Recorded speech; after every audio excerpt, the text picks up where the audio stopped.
चलिए दिल्ली एनसीआर के प्रदूषण की बात करते हैं। दिल्ली एनसीआर में प्रदूषण का स्तर अब भी गंभीर बना हुआ है। ग्रेड 4 लागू होने के बावजूद एक्यूआई में सुधार नहीं हो रहा है। प्रदूषण की वजह से उड़ानें प्रभावित हैं, लोगों को सांस लेने में तकलीफ हो रही है, लेकिन इस मुद्दे पर सियासत भी जमकर हो रही है। प्रदूषण पर आज पूरे दिन क्या क्या हुआ, हमारी ये रिपोर्ट देखिए।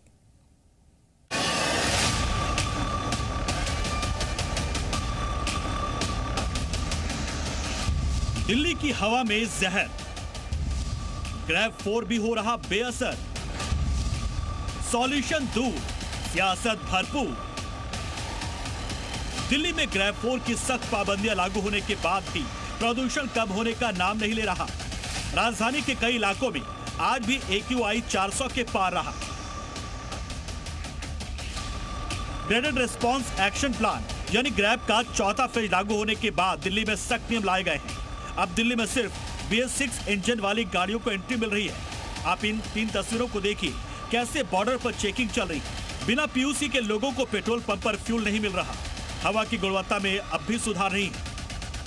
जिला बॉर्डर पर मौजूद है और एक गाड़ी जो है वो दिल्ली पुलिस ने यहाँ पर रोक दी है, दरअसल जो कि BS6 ही आज अलाउ है, जो UP रजिस्ट्रेशन नंबर है उसको यहाँ पर रोक दिया गया है। और दिल्ली पुलिस जो है वो यहाँ पर दरअसल तैनात है कि ताकि जो BS6 से नीचे के जो वाहन हैं जो दिल्ली में रजिस्टर्ड नहीं है वो आगे ना जा पाए। मतलब अगर आपके पास BS6 वाहन है तो आप दिल्ली में एंट्री कर सकते हैं। इसके अलावा अगर आपके पास BS4 पेट्रोल वाहन 15 साल पुराना है तो भी आपकी एंट्री हो जाएगी। BS4 डीजल वाहन अगर 10 साल पुराना हो तो उसकी भी एंट्री होगी। लेकिन अगर आपके पास BS3 वाहन है तो फिर आपको दिल्ली में एंट्री नहीं मिलेगी। दिल्ली सरकार के मंत्री प्रवेश शर्मा ने तो प्रदूषण के लिए सीधे आम आदमी पार्टी पर निशाना साधा। उन्होंने कहा कि प्रदूषण सिर्फ 1 साल की परेशानी नहीं है। अगर आम आदमी पार्टी की सरकार ने, केजरीवाल जी ने 4 काम भी कर दिए होते तो हमको बाकी के काम करने पड़ते, 1 काम भी कर दिया होता तो हमको बाकी के काम करने पड़ते।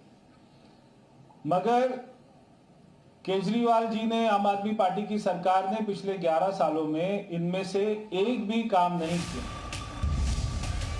आपको बता दें कि दिल्ली में ग्रेड 4 लागू होने के बाद गुरुग्राम, गाजियाबाद, फरीदाबाद और नोएडा से दिल्ली में रोजाना आने जाने वाले 12 लाख गाड़ियों पर असर पड़ने की आशंका है। नोएडा से 4 लाख से ज्यादा वाहन दिल्ली में प्रवेश नहीं कर पाएंगे। वहीं गुरुग्राम से 2 लाख और गाजियाबाद से 5.5 लाख वाहनों को दिल्ली में आने से रोका जाएगा। दिल्ली में प्रदूषण को लेकर सियासत भी शुरू हो गई। कांग्रेस और समाजवादी पार्टी ने सीधे इसके लिए बीजेपी सरकार को जिम्मेदार ठहराया है। दिल्ली के लोग एक गैस चैम्बर में जैसे हालत होती है, घुटन महसूस कर रहे हैं। तमाम तरह की बीमारियां हो रही हैं। जवाब देंगे पर्यावरण मंत्री? लिखा पढ़ा, एक घिसा पिटा जवाब। मैं सिर्फ ये जानना चाहता हूं कि 11 साल से केंद्र की सरकार यहां है। मोदी जी, क्या किया केंद्र सरकार ने? मुझे तो लगता नहीं पॉल्यूशन पे लोग चर्चा कराएंगे, क्योंकि दिल्ली की मुख्यमंत्री की निगाह में तो पॉल्यूशन है ही नहीं। वो तो एक्यूआई को टेम्परेचर बता रहे हैं, तो कोई समझती नहीं पॉल्यूशन क्या है।